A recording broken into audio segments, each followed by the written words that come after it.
Vamos entrar no momento da palavra e só para pegar o gancho aqui do Ministério Kids, amados, nós ficamos essa semana inteira, nós fizemos um dia, 24 horas inteiro de oração pelo Ministério Kids, que é o ministério mais importante dessa igreja, eu vou te falar a verdade. É o ministério mais importante dessa igreja, é o nosso Ministério Kids.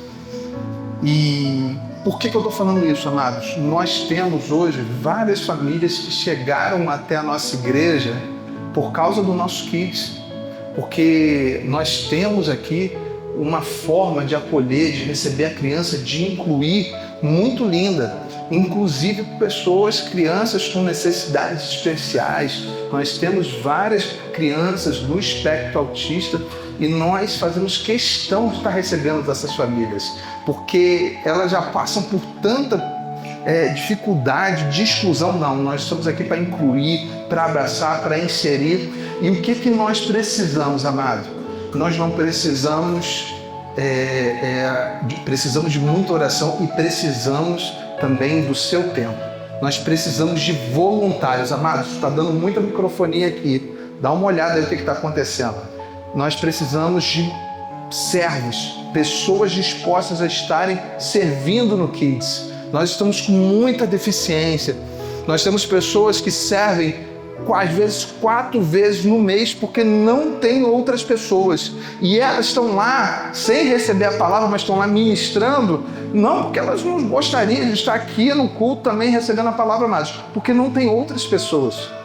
E a gente precisa de mais servos, a gente precisa de pessoas apaixonadas por criança, porque nós entendemos que é muito bom, nós vemos um ex-alcoólatra se converter, uma ex-prostituta se converter, mas é muito melhor nós vemos uma criança passar a vida dela inteira dentro da casa de Deus. Isso para a gente é muito melhor e por isso nós precisamos, Pai, abraçar essas crianças, abraçar essas famílias, e eu peço que a igreja abrace esse ministério, abrace o Ministério Kids. Se você não está ainda servindo, você é membro dessa igreja e você é mulher, está, amados? Homens podem servir no Kids somente acompanhado de suas esposas. Nós temos mulheres lá, um homem pode servir acompanhado de suas esposas. Então, se você é membro dessa igreja, mulher e homem, que é casal, também quer servir lá no Kids, dá o seu nome, fala com a pastora Renata. Nós estamos precisando muito de pessoas para estarem servindo lá, amém? Glória a Deus. Feche seus olhos, vamos orar. Pai querido, peço que o Senhor hoje esteja falando conosco. Espírito Santo de Deus, traz a tua revelação, traz o teu recado hoje ao coração de cada um que está nessa igreja. Fala diretamente a nós. Em nome de Jesus, ó Pai. Amém.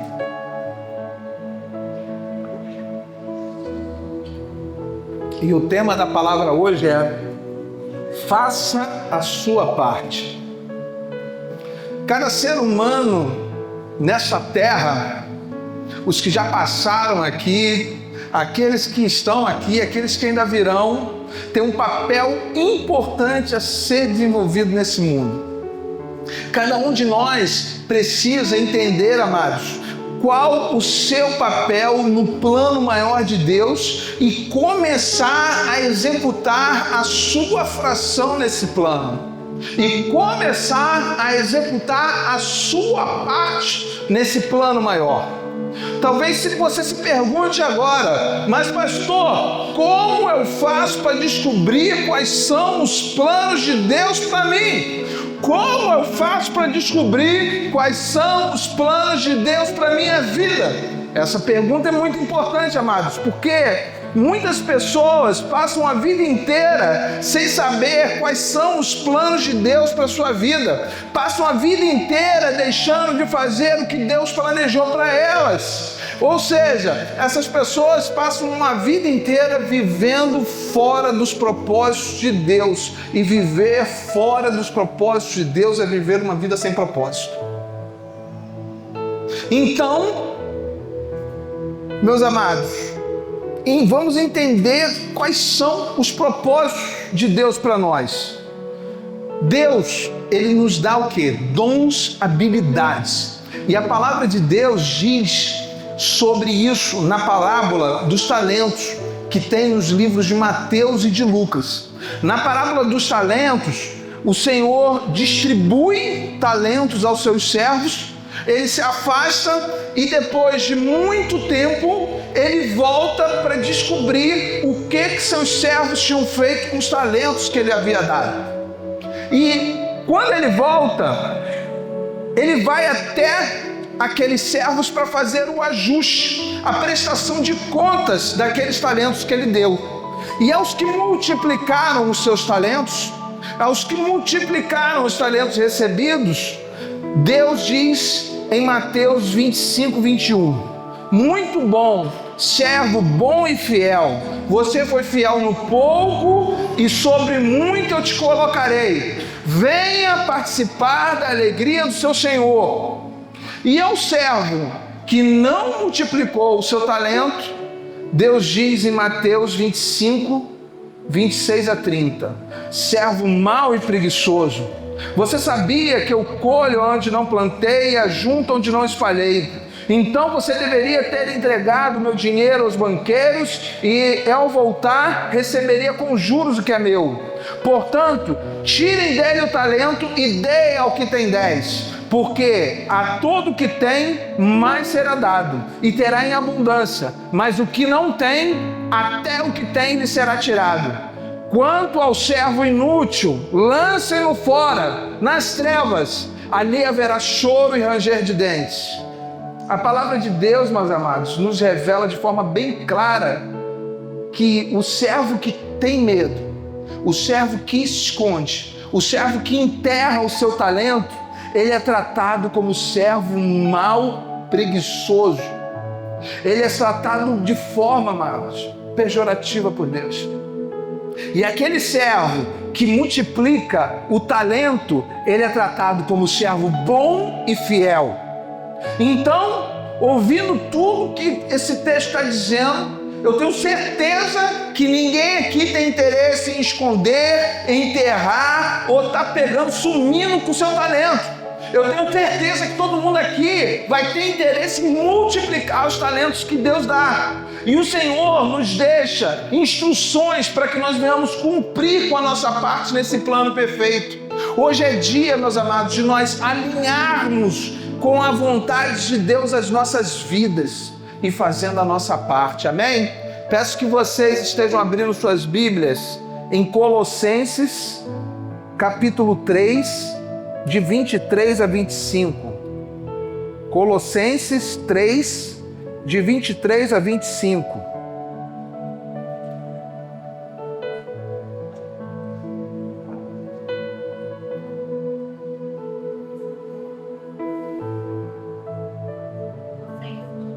Colossenses 3, de 23 a 25.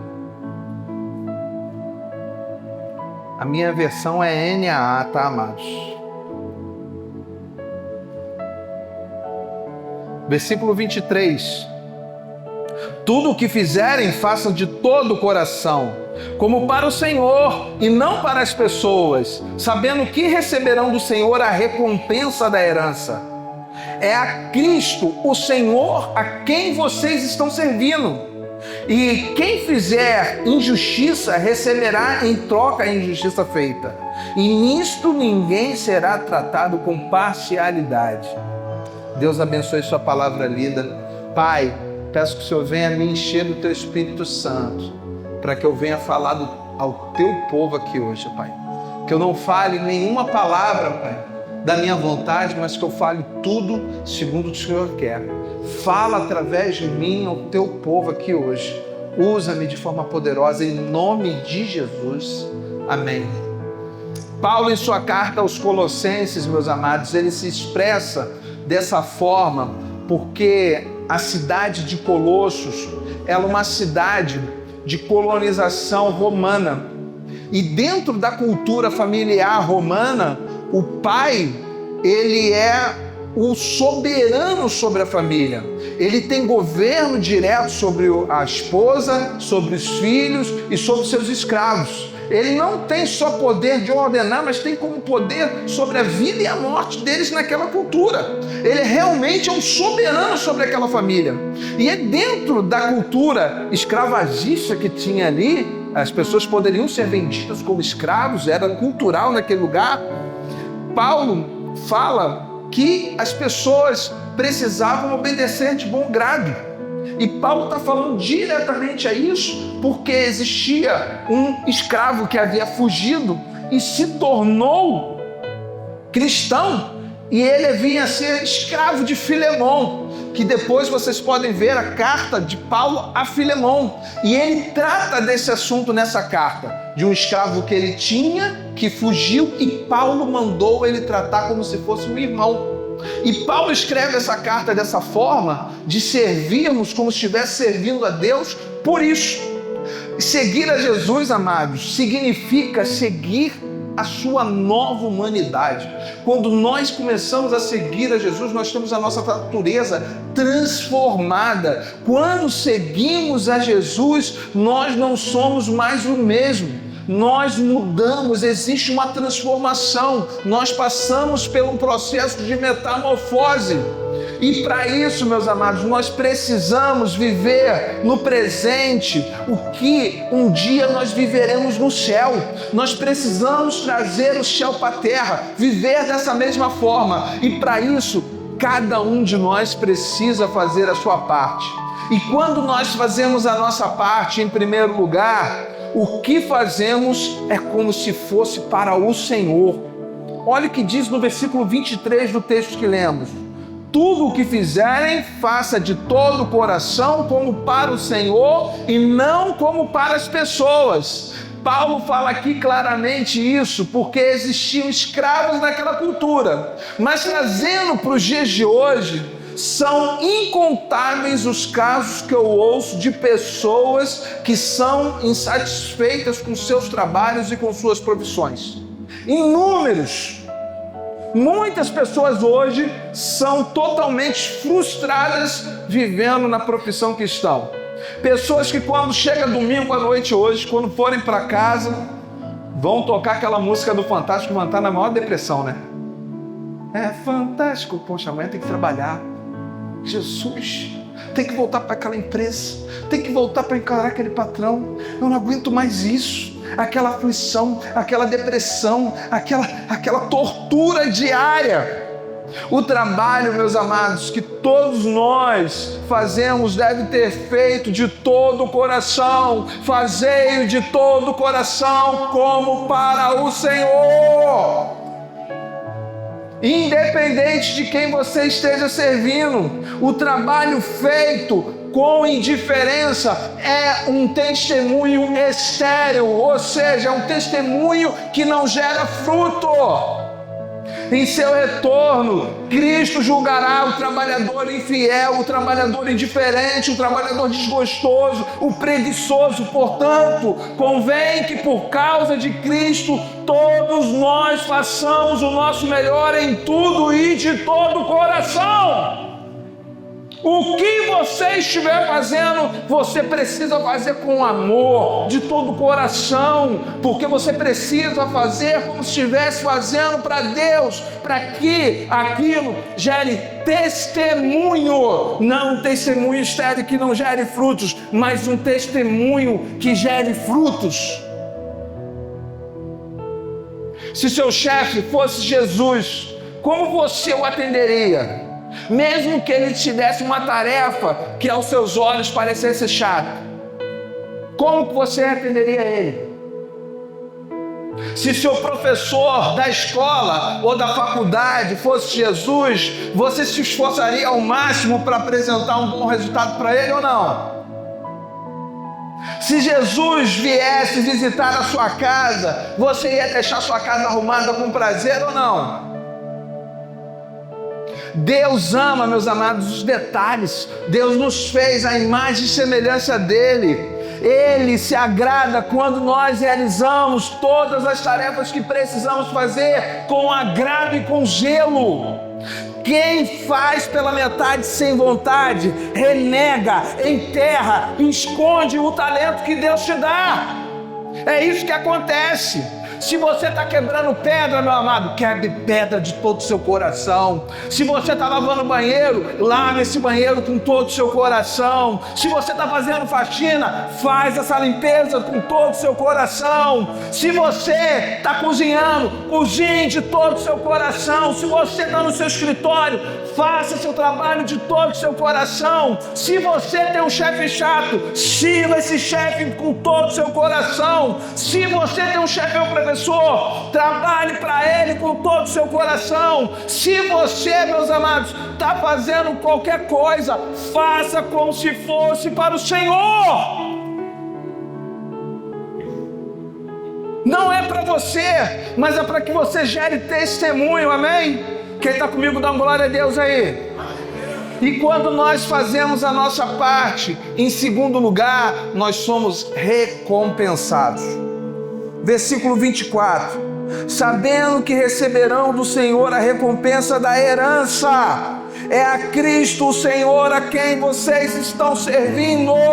Amados, temos promessa nesse texto. Tem promessa de Deus aqui, olha isso. Sabendo que receberão do Senhor a recompensa e herança.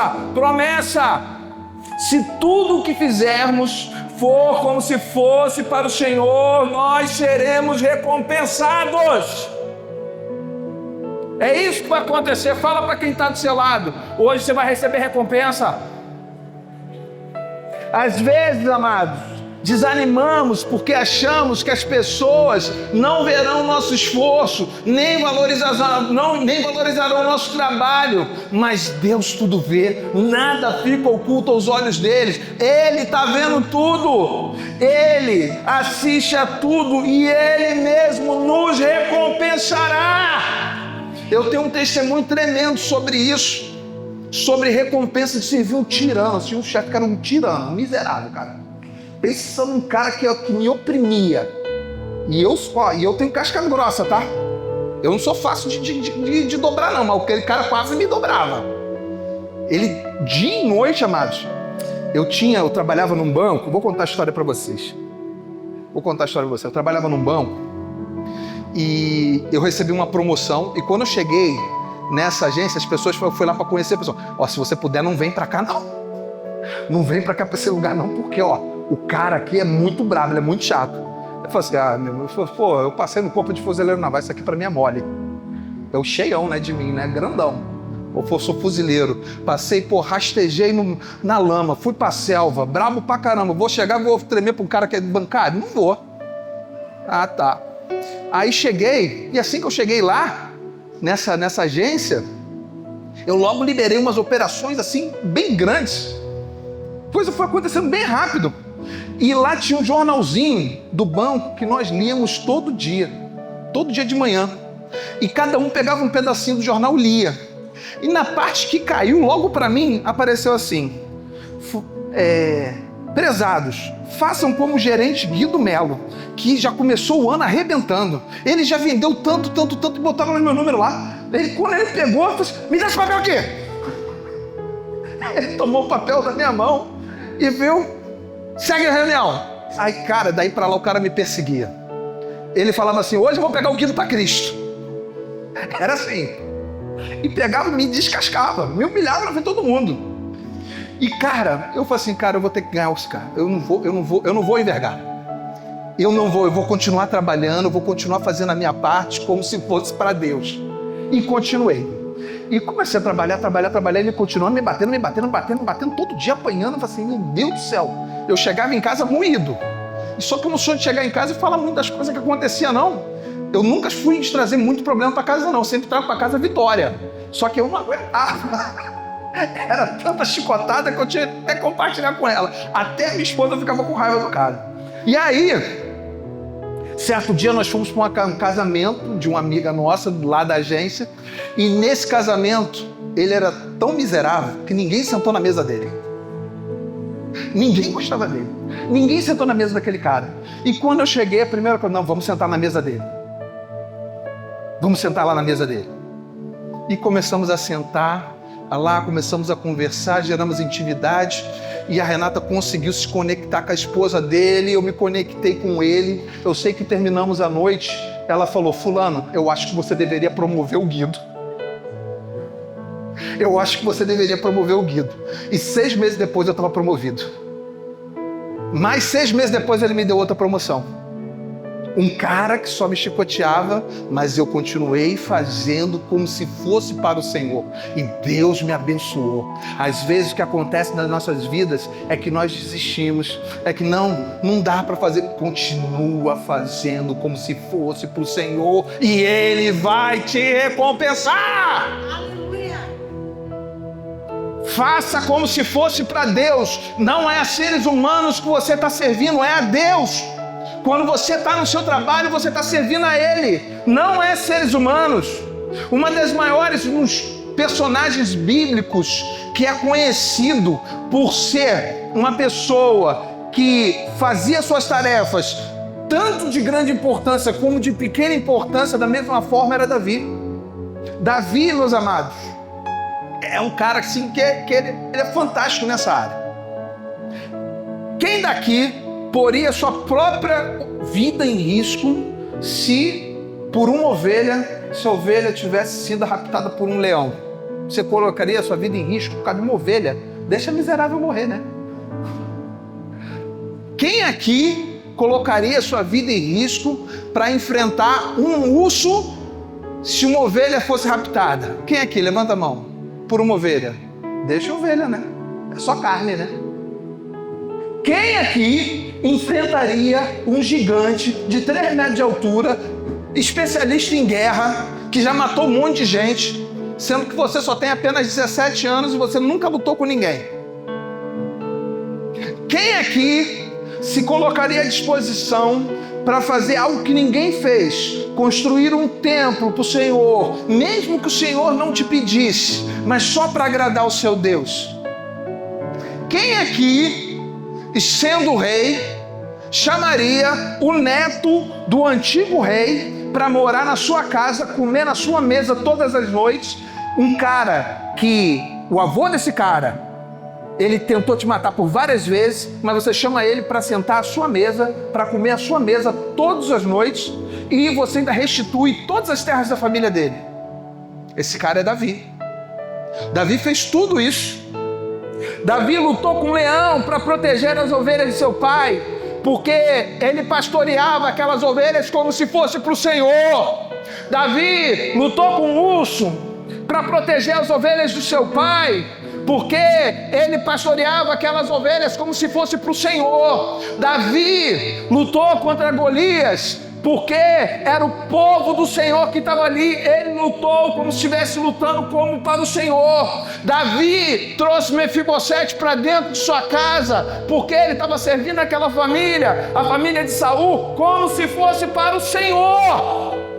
E Davi teve recompensas infinitas. As recompensas de Davi por ter feito tudo como se fosse para o Senhor. Davi foi tirado do pasto por Deus e foi colocado como príncipe sobre Israel. Davi teve todos os seus inimigos eliminados de sua frente. Davi teve o nome dele tão famoso como os homens mais importantes da terra. Davi recebeu de Deus descanso de todos os seus inimigos. Davi teve uma casa estabelecida com seu nome por Deus. Davi teve o nome de seu filho levantado como rei em seu lugar. Davi teve por Deus colocado nessa terra uma dinastia eterna. Davi teve por Deus Jesus em sua descendência. As recompensas dele por ter feito tudo como se fosse para Deus foram infinitas. Dinastia eterna. Até hoje o nome de Davi reina através de Jesus de Nazaré. Não importa o que nós venhamos a fazer, façamos tudo como se fosse para o Senhor e recebamos a recompensa, amém? E quando fazemos a nossa parte, em terceiro lugar, precisamos ser justos. Quem fizer injustiça receberá em troca injustiça feita. E nisso ninguém será tratado com parcialidade. A palavra de Deus diz nesse texto, meus amados, que ninguém será tratado com bondade se cometer injustiça. Nós não podemos ser pessoas injustas, mesmo quando nós fomos tratados de formas injustas. Você tem que continuar sendo justo. O pastor Ruben Hart Torrey foi um pastor evangelista do século XVIII, que ele escreveu mais de 40 livros sobre vida cristã.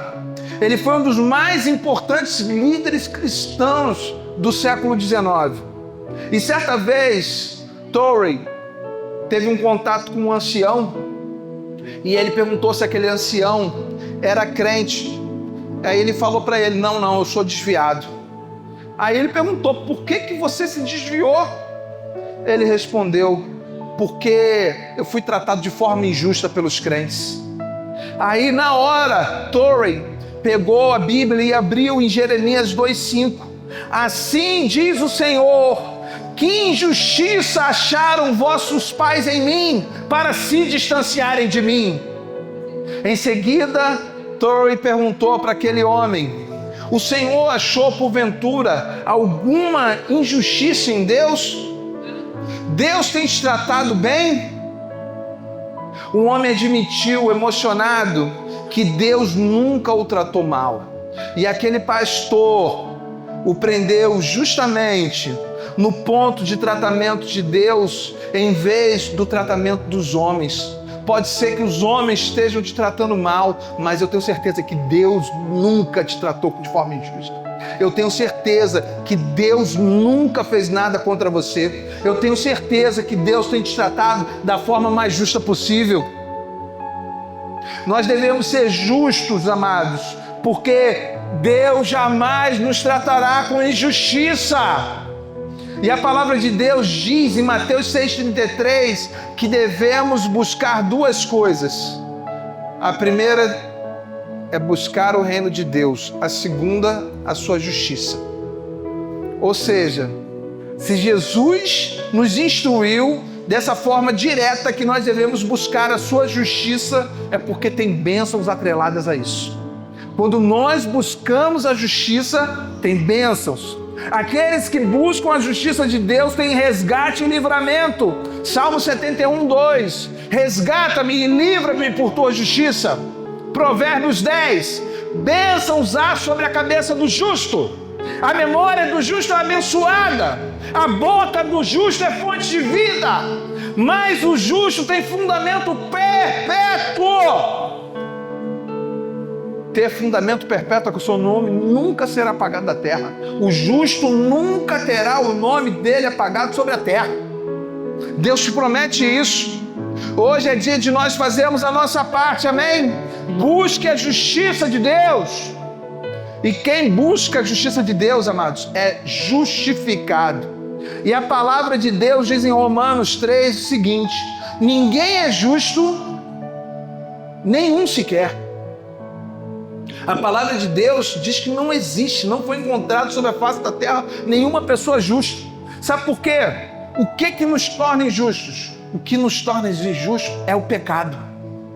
O pecado é que nos torna injustos e faz a separação entre nós e Deus. E em Romanos 5:8 diz: Cristo morreu em nosso lugar, apesar de sermos pecadores, como agora fomos justificados por seu sangue. Só o sangue de Jesus pode nos justificar. Só o sangue de Jesus pode nos tornar justos. Nós precisamos nos deixar ser transformados pela palavra que nós recebemos de Deus hoje, amém? Receba hoje aquele que pode te justificar pelo seu sangue, o único que pode te salvar, o único que pode justificar a sua vida, Jesus. Receba Jesus hoje no seu coração e seja justificado e reconciliado com o Pai. Peço que você esteja fechando seus olhos, abaixe sua cabeça. Vamos orar comigo.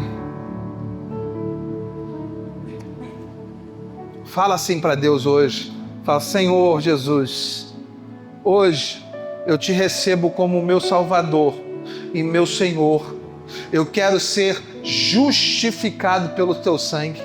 Eu quero ser justificado pela tua presença. Me lava com teu sangue, Senhor Deus. Me lava hoje, ó Pai. Me justifica. Eu te recebo hoje como meu único e suficiente Salvador. Continua de cabeça baixa em oração. Se você fez essa oração hoje, levanta a sua mão no seu lugar. Você fez? Deus te abençoe aqui. Deus te abençoe aqui. Mais alguém fez essa oração hoje? Levante sua mão no seu lugar. Levante bem alto que eu quero ouvir. Amém.